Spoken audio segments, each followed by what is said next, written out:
আসসালামু আলাইকুম। আজ আপনাদের দেখাবো ষাট গম্বুজ মসজিদের ভিতর।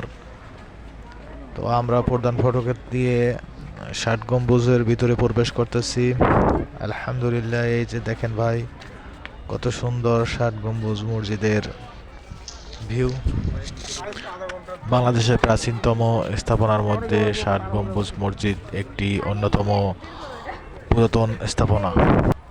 15 শতকের শুরুর দিকে হযরত খান জাহান আলী রহমাতুল্লাহ আলাইয়ের হাতে এই মসজিদটি নির্মিত। 1983 সালে ইউনেস্কো বিশ্বের ঐতিহ্যবাহী স্থাপনা হিসাবে স্বীকৃতি প্রদান করেছেন। এটি বাগেরহাট খুলনা মহাসড়কের উত্তর পাশে অবস্থিত। এই মসজিদে একসাথে 2500 লোক নামাজ আদায় করতে পারে।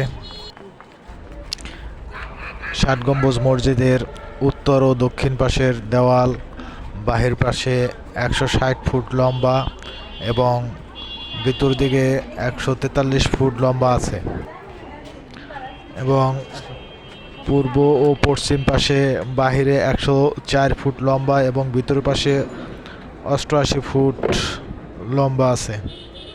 এর দেওয়ালগুলি 8 ফুট পুরু। মসজিদের ভিতরে 60টি পিলার বা স্তম্ভ আছে। এগুলো উত্তর থেকে দক্ষিণ দিকে 6টি সারিতে, প্রত্যেক সারিতে 10টি করে পিলার আছে।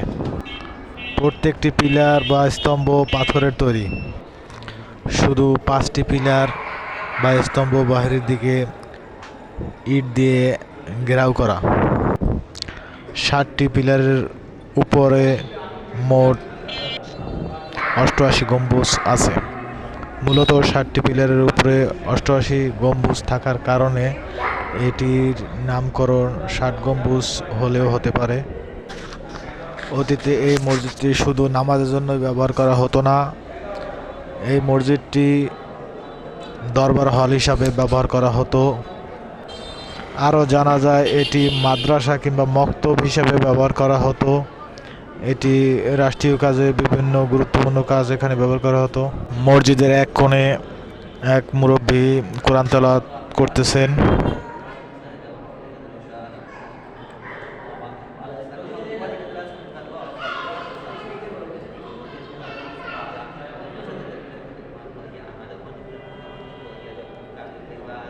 قل إنما أدعو ربي ولا أشرك به أحدا قل إني لا أعمل ولكن ولا رشادا قل إني أجر إلا بلغ من الله وليس ذلك وما يسلك فرسوله فإن له نار جهنم خالدين فيها أبدا حتى إذا رأى إبراهيم وقال يا لهم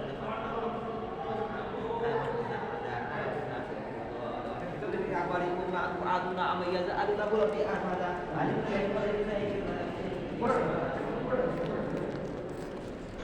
এই মসজিদটি বাইরের দিকে যেমন দৃষ্টিনন্দন, ঠিক তেমনি ভিতরেও সেই রকম দৃষ্টিনন্দন।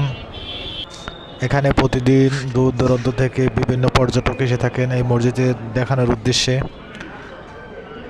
মসজিদে সবসময় ভিড় লেগেই থাকে। আশা করি আপনাদের ভিডিওটি ভালো লাগছে। পরবর্তী ভিডিওগুলো দেখার জন্য পেজটি ফলো দিয়ে রাখেন।